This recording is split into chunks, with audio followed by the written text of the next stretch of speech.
Storyboard, I'm Shibani Gharat. Publicis Groupe India recently launched Hack to the Future AI Hackathon to unleash the cutting-edge creativity, innovation, new ideas and scaled-up solutions around artificial intelligence. Different teams within Publicis Groupe worked and delivered 134 plus ideas on areas where AI could make significant impact and generate the most optimal results. With this, the group wanted to showcase how they are powering up the future of the agency through AI technology and innovation. To tell us more about this, their strategy around AI and futuristic tech, expectations around the festival season, and a lot of consolidation happening within the ad agencies, we are catching up with Anupriya Acharya, CEO Publicis Groupe South Asia, on all of this.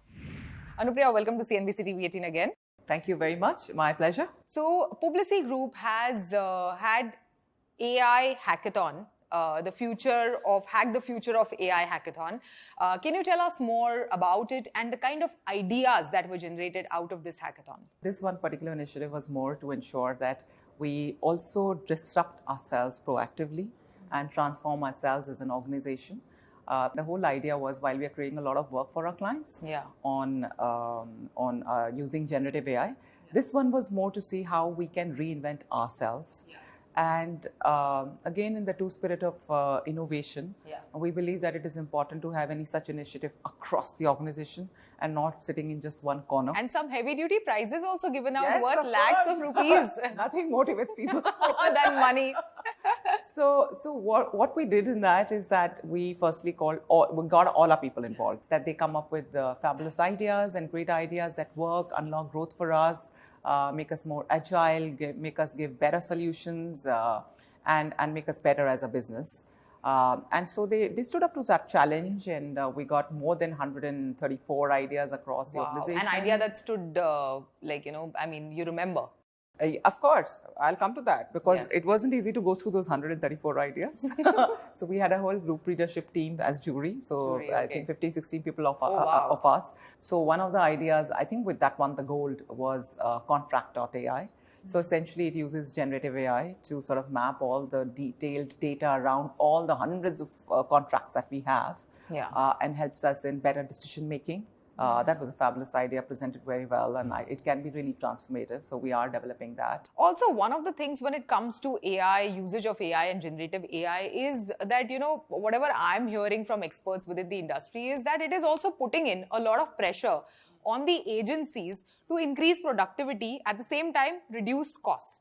So how are you dealing with it, especially at this time where, there is a festive season that is on, there is a cricketing season that is going on, and advertising, it's in full blow. So how do you deal with that?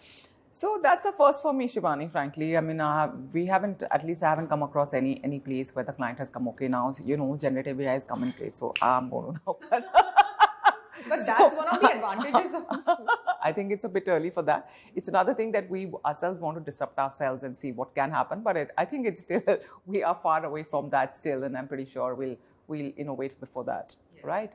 But so I think the conversation in the market is less around, okay, fine, now what can you do for me and whatever. It's more a partnership in terms of experiment with it, like all technology.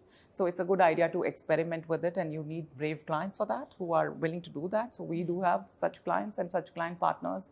We're fortunate to have such clients. So there's a lot of interesting work which is happening in that area. So it's more around how we can tap to unleash newer solutions for possibly same old problems, and how can we engage with the consumer in novel ways that makes it exciting. And towards that, I don't know whether you're aware, so our recent work, there is a campaign called Say It Like Oreo. With Farhan Akhtar. Yes, with Farhan Akhtar. The whole idea over there is to ensure that each of the consumers who calls can, with a question, any question that they pose, Farhan should be able to answer in his own voice.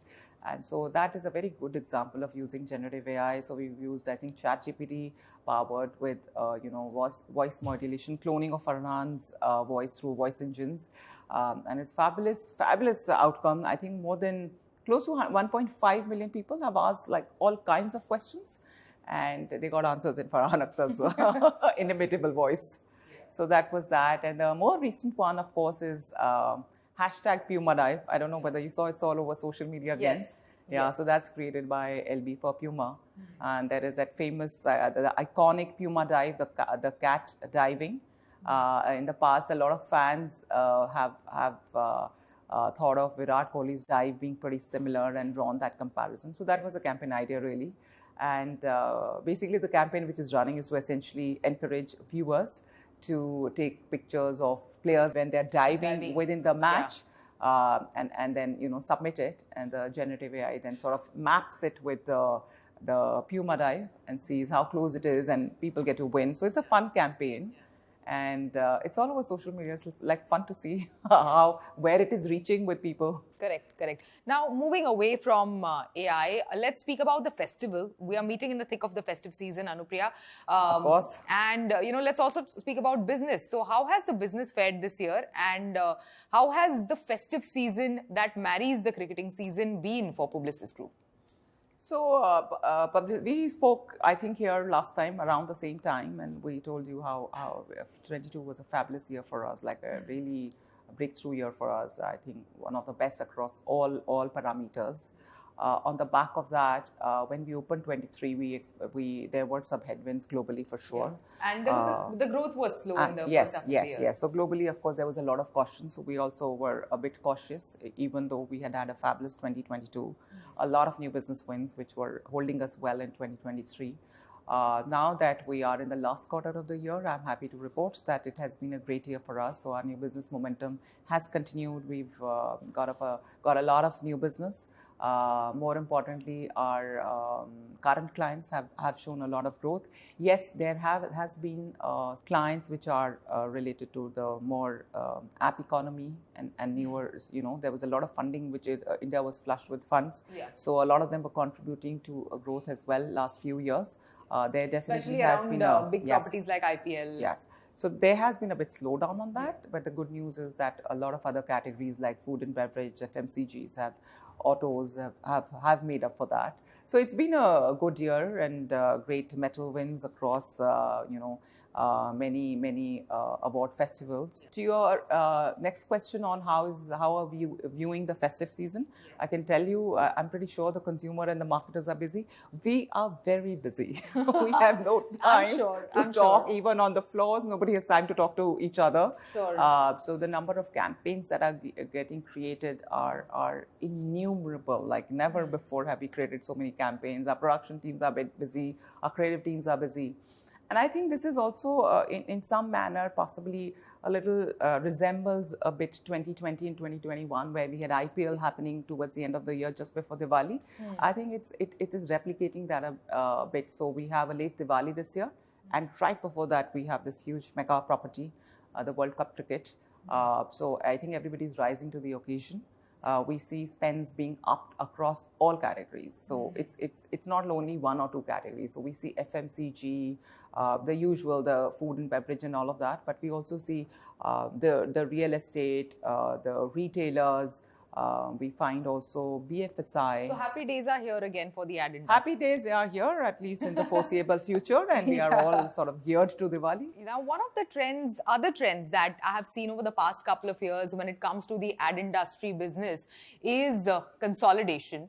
A lot of consolidation. Yes, I read a lot of news on that. Your take on consolidation and so much of consolidation happening within the advertising agency groups? I think there's a time and context to everything. And a lot of structuring and reorganization is cyclical in that sense. So, I mean, I'm not commenting on that particular sort of change in structures and change in whatever. The group, but at an overall level, there has been. Integration at times makes sense, and at times maybe specialization or a different structure makes sense. A lot of it is a function of the context of the market, context of clients, and context of your own structure and people and how they are organized. And I think the key challenge for in a world that is getting more agile, tougher, disrupted by technology, each and every CEO has to constantly sort of be very close to that reality. And so I think that most of this reorganization or restructuring which is happening in the market is a function of that. The key thing in this, I believe in this case, is how close you are to the context.